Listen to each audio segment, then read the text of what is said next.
What is up, guys? Rick is here, and today we are talking about the updated Cosmodrome in the upcoming Rise of Iron expansion hitting Destiny September 20th. Now, today was a Rise of Iron reveal stream.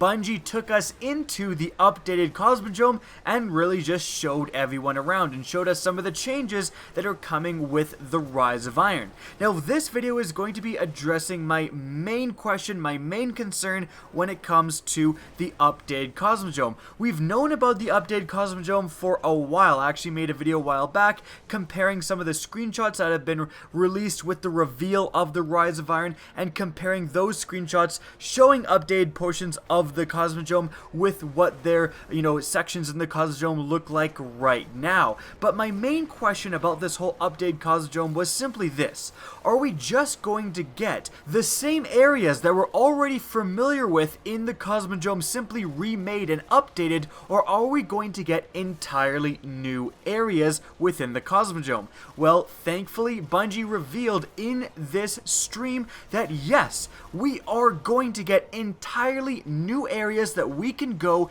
in the Cosmodrome with the Rise of Iron. Now, again, this was confirmed by both Bungie themselves in stream saying this, but I actually have two huge examples of how this was done. The first takes place in a section that we've already been to, but because that section was remade, it opens up a lot more of this area, and is actually taking place in one of the, first areas you visited as a Guardian in the Cosmodrome. You're walking through the massive Cosmodrome wall on your way to the divide from the very first area that you spawn in Destiny, and traditionally if you go there now, as you can see with my Guardian, right there's kind of a long area, but if you try to jump down here, you instantly get killed. It's out of bounds. But as you can see from this screenshot I took from the reveal stream, you can actually now go down to that area, and Bungie themselves were saying that, hey, you can go down to this area now where you once were killed because it was out of bounds.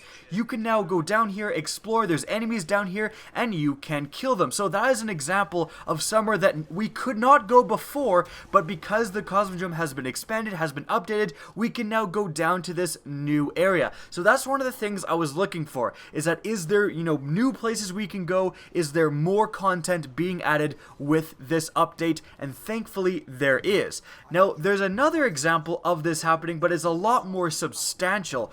Right now, if you go to the rocket yard, there's kind of a giant wall that, well, it's just a giant wall. There's really nothing special about it, but that's the point. You cannot go beyond this area, beyond this wall. There is kind of a pathway that really leads nowhere, but in the Rise of Iron reveal stream today, there was actually a massive gaping hole in the wall. Beyond this hole, there was actually a bunch of enemies, and Bungie was very adamant about not going here. And it was actually kind of weird. Well, not weird, but they were saying, we don't want to go in here because this is something that Guardians will have to explore for themselves when the Rise of Iron launches. So that really kind of shows that this area is key to the upcoming storyline that will be coming with the Rise of Iron. I assume it's going to be definitely, among the first few missions where we go into this area, fight some enemies, and maybe actually this area leads into the Plague Lands, and that would be very interesting. But again, this is another fantastic example of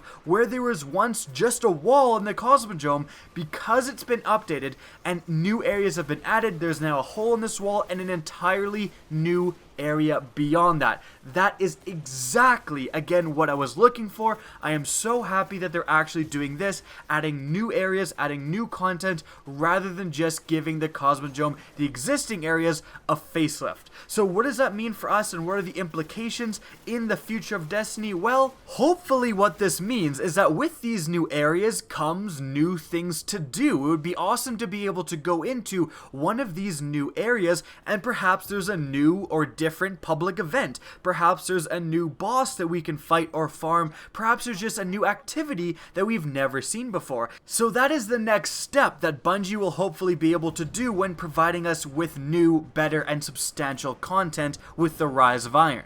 And to be honest, I'd be lying if I didn't say a little bit of me is just excited for new places to play hide and seek in Destiny. I've been streaming that a ton on my Twitch channel and it's been absolutely so much fun. Now, that's going to be it for today's video. I wanted to make this video because, you know, I'm sure some of you guys know, I've mentioned this before. When talking about the updated Cosmodrome, I've always said, I want to know if they're just doing the facelift or if they're doing new areas, but today we have for sure, it's been confirmed that they are doing new areas. They're expanding the Cosmodrome, they're not just updating it, so I wanted to bring this to you guys, really kind of showcasing that my main question about the updated Cosmodrome has been answered, and it's been answered properly. This is the right answer, and I'm very excited for it. Now, that's gonna be it for the video. I hope you guys enjoyed. If you want to see more Destiny content, don't be afraid to slap that subscribe button. If you want to get in touch with me and keep up to date with the latest channel activity, the best way is to follow me on Twitter at Rickakis. That's going to be linked in the description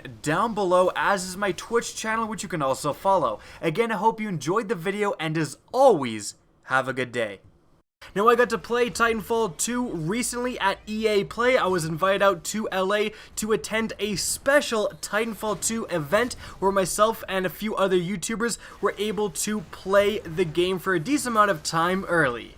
We were also given some exclusive Titanfall 2 multiplayer gameplay, which you can see playing in the background during this video. A lot of it was from the trailer, but there's actually quite a bit of it kind of extended beyond what was in the trailer, and actually featuring some new weapons that weren't seen in the official multiplayer trailer, so that's definitely pretty cool for Titanfall fans.